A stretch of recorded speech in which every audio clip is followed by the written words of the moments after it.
Welcome back to Brick by Brick. Today we're going to be going over whether or not you should be investing in LEGO Indiana Jones sets. So right here we have the Temple of the Golden Idol set, which retails for about $150. Hopefully you can get it on sale if you are going to invest in it, but on LEGO.com that's the retail price.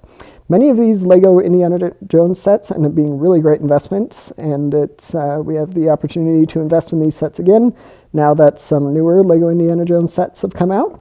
We also have this one right here, the Fighter Plane Chase set, which retails for $35, so it's a bit of a lower price point barrier to entry. Then we have the Escape from the Lost Tomb set. If you're going to invest in one Indiana Jones set, I would probably recommend the Temple of the Golden Idol, but if you're looking for a cheaper set, I'd probably recommend Escape from the Lost Tomb. I have all of these in my LEGO investing collection. The only one that I have in box, though, is the Fighter Plane Chase. And I do think that all of these will likely end up going in value by a really good margin, but I ended up building the Temple of the Golden Idol set, as well as Escape from the Lost Tomb. I might end up buying a couple more of them to invest in, but I do think that each of these are going to do pretty well. We can also look at some of the older LEGO Indiana Jones sets to see how well these newer ones will do once they retire to get a good indicator. We have, for example, this Temple of Doom set, which retailed for about $90 and is now selling for about $560.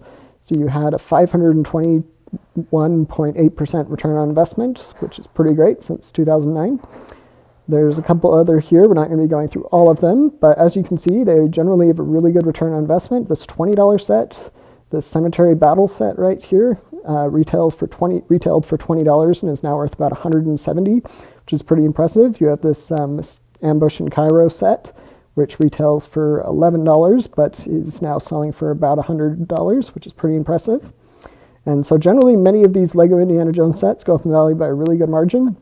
I don't think there's any of them here that have actually gone down in value, and they've all gone up by a pretty good margin, some, of course, better than others. This Lost Tomb set, for example, went up by 850% since 2008, which is part of the reason I think that the LEGO Indiana Jones Lost Tomb set here is probably going to be a good set once it retires, but I do think that each of them will likely end up doing well. Then you also have the Temple Escape set, which is kind of the older version of the Temple of the Golden Idol set, which, and I do think that it's probably going to do close to as well as the Temple Escape set, go up in value by about 800%. After, give it, of course, we're at, more than a decade past that, but I do think that they will each continue to go up in value. Feel free to let me know if you